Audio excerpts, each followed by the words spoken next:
instantaneous.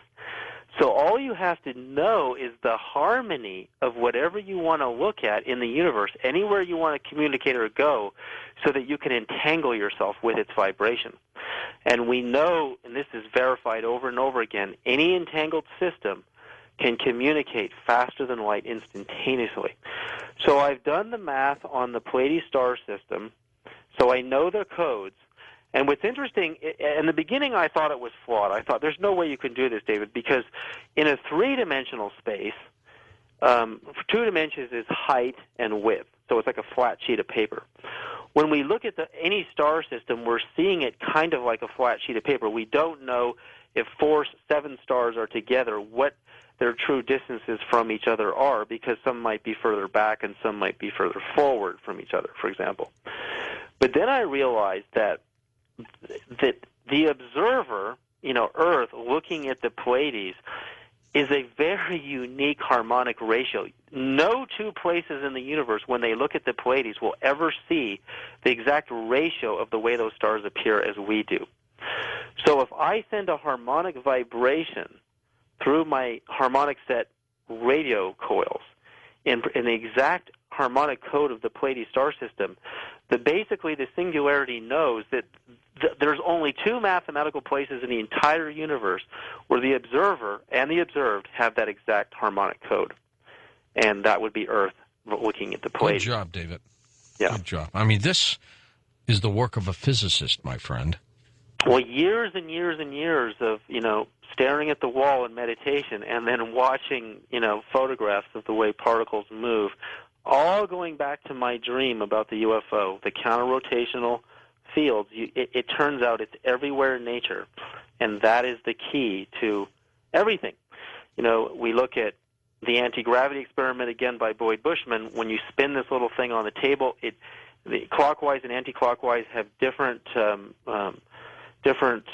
laws of energy. They're not equal, and between them you get an actual vibrational pattern, which is very clear in the experiment. So we know that anti-gravity would be decoded by knowing what that code is, and that's what I think these craft have done.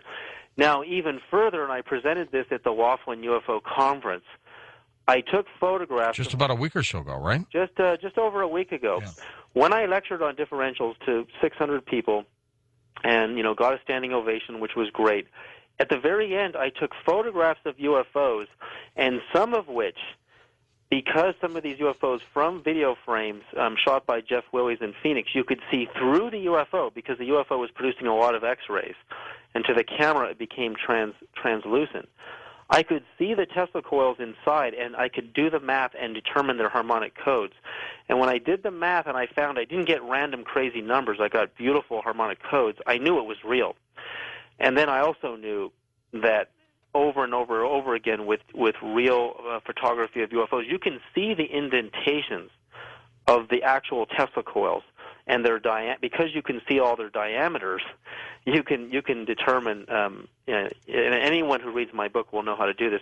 You can determine their harmonic codes, and when you see beautiful, absolutely beautiful, infinity repeating numbers over and over again, you know you're looking at the real thing. You know that that's how they've been doing it all along. They have been building harmonic code generators that are in sets of 2s and 3s and so on. Well, you may pass them all up, David. Well, it's going to be the real fun comes in in actually building the experiments. So that's where this is all going next. Let's talk a little bit about stones in the moment we have before we go to calls next hour. Earlier, you talked about how they have an ability like a capacitor to keep, almost like CDs and DVDs. Why has science not investigated this? Why? I guess they look at these things as rocks, right? Right. Well, it's really amazing that not very many people know that our bodies, have electricity. We have positive and negative ions flowing through our nervous system.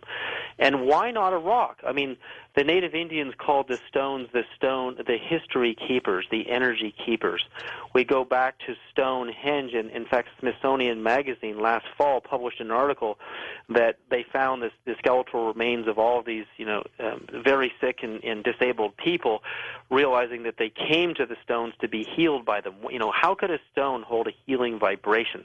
And then you go back to the pyramids, and you go back to the Philosopher's Stone in alchemy, and you go back to the Bible, and you see the use. In fact, when you read the book of Revelation, you'll see the use of all of the sacred stones in there. And then you go to Islam, and you see the Kaaba in the big black tent. Just a black stone. Why is a stone so powerful? And the Tibetans actually stored profound spiritual vibrations in stone statues of Buddhas so beautifully that apparently if you touch one of these absolutely energized stone statues of a Buddha, you will have a spiritual experience. It will transmit energy directly into your body. And I know people who have had this experience. I mean, not just any Buddha statue, very, very special ones. And so how is this possible? Well, it's scientifically, and thanks to John Hutchison, who really helped me see this, and my friend Luke Gatto, I could see that, oh my God, they have these Casimir plates in them, and the Casimir plates also produce differential harmonic codes, and that it's so easy to understand how they can store a charge. Do you think that Edward Leedskalnin down there in Coral Castle in Florida during his day used something like this to move those huge chunks of rock when he built Coral Castle? Oh, absolutely. I mean, I think that whatever kind of quantum generator he used, he used something. There's no doubt about whether it was sonic or static, there's no doubt that if you vibrate stones with the correct code, they'll become as light as feathers. And you just kind of like push them along. Yeah, I mean, float them, I guess, right? Exactly, or they just literally they'll just float. Now here's someone was at the UFO Congress. I should probably find his name here really quick. But you'll have time during the top of the hour. David, not yet. Yeah, not yet. Yeah. You're on the air, David. Yeah, well, it was Joshua P. Warren who did the experiment. Oh, okay. All right. Now, he got this sample that was supposed to be from the flying saucer at the plains of St. Augustine. Yes, he was telling us about that. Right, and they used simple Van de Graaff static energy on this sample, and you can see this on YouTube. And this very, strange-looking piece of aluminum-like metal all of a sudden stands up at its ends and starts spinning clockwise. And I already know that clockwise is anti-gravity, and gravity is pulling in clockwise in the differential wave patterns. And this thing is just spinning clockwise, and a normal piece of aluminum doesn't do anything. Yet this little sample is behaving like this. Now, what happened? All we're using is static electricity, and this particular little proprietary piece of material, which I have one myself in my own possession, which I haven't tested yet, but I'm going to do a whole bunch of tests with my quantum energy generator. All right, let's talk a little bit more about that when we come back, David. Plus, it's time for phone calls with you. David Cerrito, our guest on Coast to Coast AM. I'm George Norrie, back in a moment.